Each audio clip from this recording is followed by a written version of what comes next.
दोस्तों, दिल्ली के platform number 3 पर एक महिला, जिसका नाम कविता था, जल्दी जल्दी ग्राहकों को चाय के गिलास थमा रही थी। उसका चेहरा थकान से भरा था, लेकिन हाथ रुकने का नाम नहीं ले रहे थे। उसी समय एक लंबी ट्रेन प्लेटफॉर्म पर आकर रुकी। उसमें से लंबा चौड़ा आदमी प्लेटफॉर्म पर उतरा। उसकी आंखों में आत्मविश्वास था, चेहरा सख्त और चाल में तेजी। कंधे पर बैग लटकाए हुए वह इधर उधर नजर दौड़ाता हुआ सीधा चाय की दुकान के पास पहुंचा। कविता ने उसकी ओर देखा, लेकिन चेहरे पर कोई बदलाव नहीं आया, जैसे वह उसे पहचानती ही ना हो।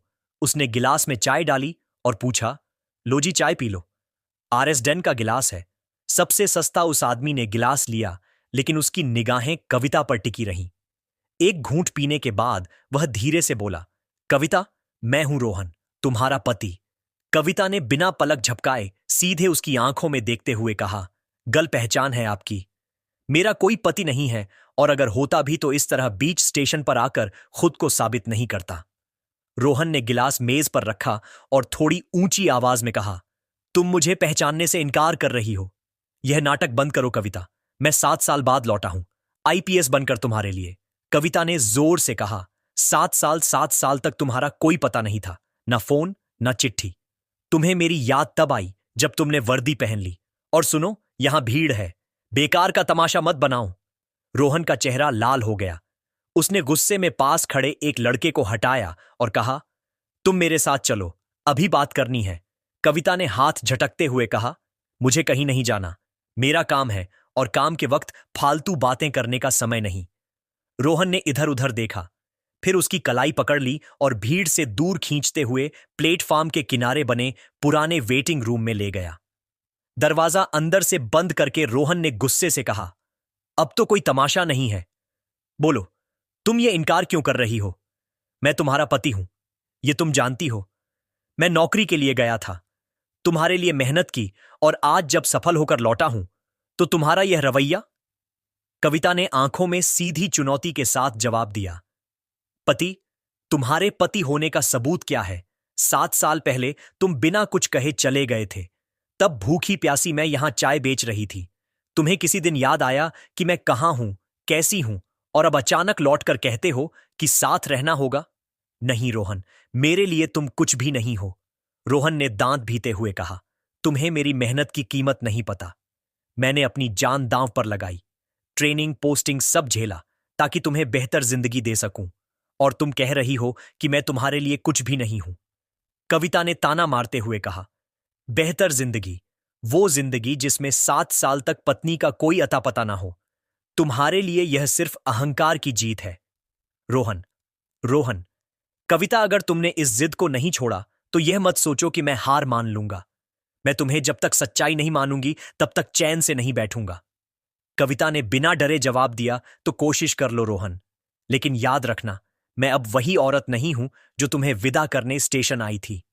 अब मैं अपने दम पर खड़ी हूं और किसी की वर्दी के आगे झुकने वाली नहीं। वेटिंग रूम का दरवाजा जोर से खुला और वहां तैनात रेलवे पुलिस का एक कांस्टेबल अंदर आया। उसने रोहन और कविता को देखा, फिर थोड़ा हिचकते हुए बोला, साहब, यहां भीड़ इकट्ठा हो रही है। लोग कह रहे हैं कि किसी महिला को जबरदस्ती अंदर ले जाया गया है। रोहन ने उसे घूरते हुए कहा, तुम्हें पता भी है तुम किससे बात कर रहे हो? मैं आईपीएस रोहन कुमार हूं। कांस्टेबल थोड़ा संभल गया, लेकिन उसने तुरंत कहा, साहब, चाहे जो हो, लेकिन स्टेशन पर किसी महिला को इस तरह खींच कर लाना सही नहीं है। बाहर लोग मोबाइल से वीडियो बना रहे हैं। कविता ने तुरंत सबके बीच में कहा, वीडियो बनाओ, फोटो खींचो, ताकि सबको पता चले कि यह आदमी जो खुद को मेरा पति बताता है, कैसे भीड़ में मुझे खींच कर लाया और अब दबाव डाल रहा है। रोहन का गुस्सा और भड़क गया। उसने कांस्टेबल को बाहर जाने का इशारा किया, लेकिन कांस्टेबल ने साफ कह दिया, साहब, मामला महिला का है। बिना स्टेशन मास्टर अनुमति के हम दरवाजा बंद नहीं रहने देंगे। कविता ने अपने ठेले की ओर जाते हुए कहा, अब मैं यहां खड़ी होकर तुम्हारे साथ बहस नहीं करूंगी। रोहन, जो करना है कानून के रास्ते से करो, मैं डरने वाली नहीं हूं। रोहन उसके सामने आकर रुक गया। कानून? अच्छा तो सुन लो, मैं इस मामले को अब कानून में ही ले जाऊंगा। देखता हूं कितने दिन तुम यह नाटक करती हो। कविता ने सीधा जवाब दिया, नाटक तो तुम कर रहे हो। 7 साल बाद लौटकर सोच रहे हो कि तुम्हारा नाम, तुम्हारी वर्दी देखकर मैं मान जाऊंगी, लेकिन सुन लो, अब मैं अपनी जिंदगी खुद चलाती हूं और तुम्हारी बात नहीं मानूंगी। कविता ने अपने ठेले पर वापस जाकर चाय बनानी शुरू कर दी, जैसे कुछ हुआ ही ना हो। रोहन कुछ देर वहीं खड़ा रहा।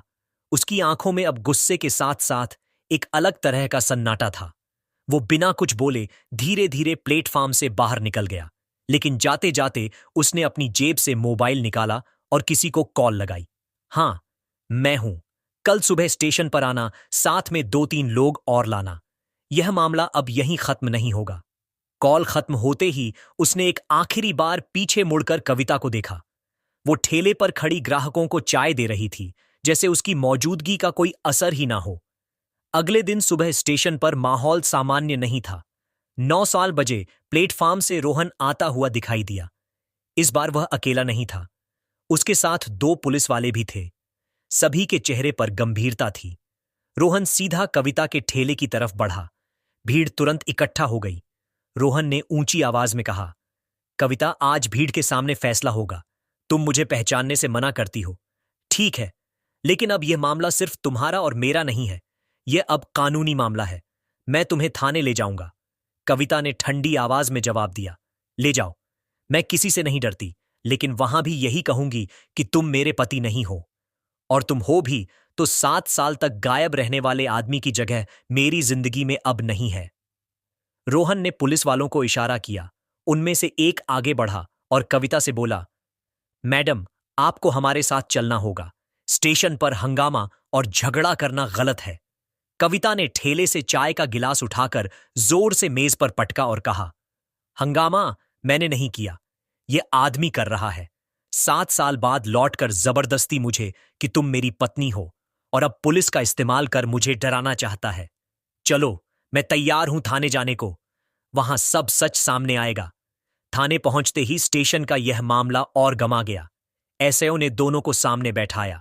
उसने गंभीर लहजे में पूछा, रोहन साहब, आप कह रहे हैं कि यह आपकी पत्नी है, लेकिन यह महिला साफ इनकार कर रही है। क्या आपके पास कोई सबूत है? रोहन ने गुस्से में कहा, सबूत? क्या मेरा नाम, मेरा रिकॉर्ड, मेरी ट्रेनिंग, मेरी फाइल सबूत नहीं है? यह मेरी पत्नी कविता है। गांव में सब जानते हैं। शादी का प्रमाण पत्र घर में है। कविता ने तुरंत जवाब दिया, शादी का प्रमाण पत्र अगर है तो लेकर आओ, अभी यहां दिखाओ, और अगर गांव में लोग जानते हैं तो बुलाओ उन्हें। मैं मानती हूं कि मैं शादीशुदा हूं, लेकिन मेरा पति वो नहीं है। मेरा पति मुझे छोड़कर भागा नहीं था। मेरा पति वो नहीं हो सकता जो 7 साल तक गायब रहे और लौटकर सिर्फ वर्दी का रब दिखाए।